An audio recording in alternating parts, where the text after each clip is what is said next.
Hi there, I'm Mrs McTaggart and this is lesson 4 in my vectors series, and today we're going to be looking at vector journeys, sometimes also called vector pathways, and for today I'm just literally looking at 2D ones, so I probably should have written 2D at the front here for my heading, because we can also do 3D direct vector journeys, but I haven't talked about that yet.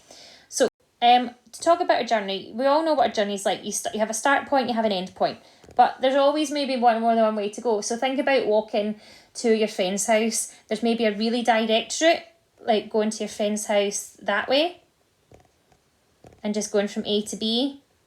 But there's maybe also an indirect route, like maybe you want to go to the shop in between, the shop's over here.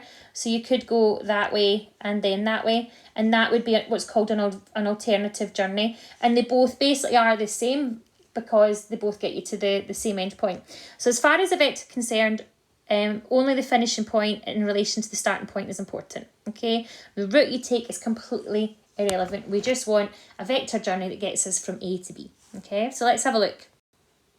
So I'll start really simple with my first one. We have a rhombus or parallelogram here. I think it's a parallelogram. And we're asked to express B to D in terms of U and V. So the most obvious thing is, right, here is how to get from B to D. But let's pretend that road's closed off. We can't get from B to D going that way. So we have to go a different route. So it's always about finding the alternative route. So the alternative route we could go is we could go this way along V and then go this way, which is backwards U. Similarly, we could go backwards U and then that way, which is obviously the same as V. And this one is backwards U. Now, it doesn't matter which option I choose here, the red or the green, but I'm going to go with the red one, okay? I don't know why sometimes I like to go right first of all. So our journey, B to D, the alternative journey is we can go B to C, and then we can go C to D. So this is a long way of writing it, and that's just following my red lines. Now, B to C is this line here, which is just equivalent of V, so we're going to change that to V. And then this one here, coming back the way, we're going the opposite way of U, so that would be written as negative U. Now, if I used the green one, it would be the exact same, but maybe in a different order. So it's worth pointing out that this can also be written as negative U plus V. These are the exact same vectors and both would be acceptable answers, just depending which way you go. All right? So that's a simple one. Let's make it a bit more complex. Okay, this one is telling us a couple of things. It's telling us that ZY is double the length of WX. So this line up the top is essentially double the bottom one. So what I'm going to do is I'm going to write on this that if it's double, can be written as 2U, all right? And it tells us that M is the midpoint of XY. So this bit M is right in the middle. Okay, so this little bit here, if I was just going from X to M, I could say that that little bit in there was like half of V. Does that make sense? So what we've got is we've got a couple of things to write here. I'm just going to put that on this side. So this is like a half V up to there. We've got 4 different vectors to write down using alternative journeys. So the first one we're going to do is we're going to do W to Y. So W to Y could be written as, if I just go right to left, we'd be going this way, which is WX, and then that way, which is XY. Now, that to be written simply is just U plus V, because I'm following the arrows as they are, so it's U plus V. And that's the first one done. Let me just rub out these lines. Okay, next one, we're asked to do W to Z. So W to Z, let's think W to Z, well, I can't go that way, right, because there's no letters here, so that's not possible to do, so I'm going to have to go the long way around. So I'm going to go from W to X, then I'm going to go from X to Y, and then I'm going to go this way, which is Y to Z. Right, now you don't always have to write this little bit, I'm just trying to put it as simple as possible for you.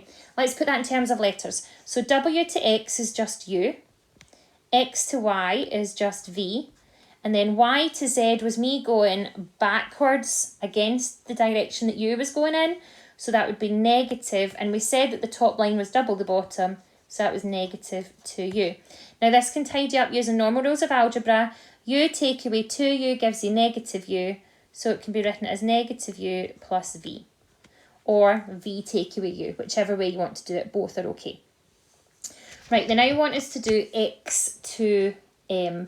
So x to m I've kind of already mentioned. X to m is simply halfway along x to y. So that would just be half of v. And then the last one, if I wanted to go from z to m, following the arrows, I'm going to get a different colour pen out here. So z to m would be this line here that I'm doing in bright green. And then to here. So the first bit of my journey is simply zy. And then I'm going from y to m. Now zy is simply 2u. And then y to m, I'm going the opposite direction of v, so it's going to be negative, and I'm only going halfway, so it would take away a half v. Alright, now when you're doing these, I've got a couple of wee niggly things. Your little letters using v should always be underlined, okay? And that's just one thing we like to see. Okay, now hopefully this has helped and it's not been too difficult for you to get your head around. You just have to think of, right, let's find the longer route, and if you're going opposite directions, it turns to a negative of the vector. So this is an exam one. This was quite a tricky one. It had a part A and a part B, and part A was lovely, well, really done well, but part B you'll see in the next screen is a bit tricky. So for this one, we want to express P to R in terms of C to D. So P to R, we're going to go this route here. So we're going to go along PQ, and then we're going to go against the C down to QR. So we're going this way with my big red arrows. So first part of the journey, P to R, we can say is the same as P to Q plus Q to R. That's the way I'm following. Now P to Q was simply following the arrow for D, so it's just D. And then I was going against the arrow for C, so that would be negative C. So P to R can be written as D take away C. Now here is the part B, and I'm just going to write down what we had a second ago. P to R, we said was D negative C, because I'm going to need that in a wee minute. So this was part B of the past paper, and it wasn't so good, right? The line has been extended. So this triangle on the right is what we had. We've now included this new bit over here to bring in T. They want you to express T to V in terms of C and D. And we are going to use that wee answer from before, but you might not recognise that you're actually using it. So to get from T to V, I'm going to go this way. And then I'm going to go this way. And then I'm going to come this way and then here. Now this sounds like a really mad route. Now what they have told us is T to P and P to Q are the same. So this bit here is also D. Okay, and V is in the midpoint. So this little bit here that we're doing here is a midpoint. So that is half of... It was actually half of what PR is, but we're going the opposite directions. But it is half of PR. Okay, so if I put all these bits together and write down what I'm doing. So, I'm just trying to change my pen colour again. So, first part of my journey is D plus D.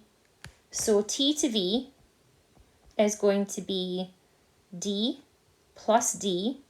And that's this bit here. So, I'm going D plus D. Then I'm going the opposite way of C. So, I'm going to go negative C. And then this last bit is a tricky bit. I'm going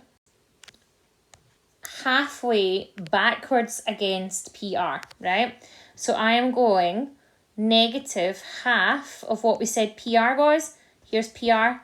So it's negative half of D take away C. And then I'll put my wee lines in. So just repeat. So I've gone 2D along the top. I've gone against C. And then V to R, or sorry, R to V, this little bit here, is half and backwards of my answer in part A. So it's negative half of that. And then this, a lot of people got this bit, which is fine. And then we just had to multiply this out and tidy it up and stuff. So at the moment I've got 2D, take away C, take away a half D, double negative turns into plus a half C. And again, I remember marking it and people got to there and then couldn't deal with the halves. 2 take away 1/2 is 1.5, which is 3/2 as a top-heavy fraction. And then I've got negative c plus 1/2. That's just like -1 plus 1/2. Well, that's -1/2. So I've got -1/2 of c. So this is probably one of the trickiest vector pathways I've seen in recent years. And as I said, the part B was pretty tricky, worth 2 marks, but easy marks if you can do this and do the wee bit of algebra for it. And then I've got one more for you. So with this time we've got a triangle PQR, and we're told what P to R is, and we're told what R to Q is. And we have to express P to Q in component form. So P to Q, now we know P to R from above. Oh, why is it not letting me write? So we know P to R and we know R to Q. So our pathway to get to P to Q in component form would be doing PR plus RQ. Right? Now we know PR up here is 6, -4.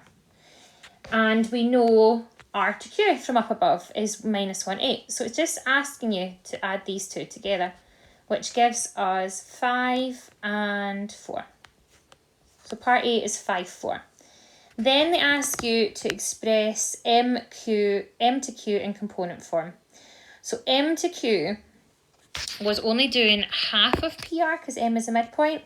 So half of PR would have been 3, -2. And then we were going RQ, so -1, 8. So this one isn't really related to part A. And if we add them together, it gives us 2 and 6. And then to get the magnitude of MQ, if I just get the notation in right, would be applying the Pythagoras and doing 2 squared plus 6 squared, which would be 4 plus 36, which would be root 40, and the square root of 40 on our calculator is 6.32 to 2 decimal places. Okay, so that's me. I've shown you lots of vector journeys and how they can be combined with some wee bit of addition and subtraction from a past paper question. I hope you find it okay. Thanks for watching.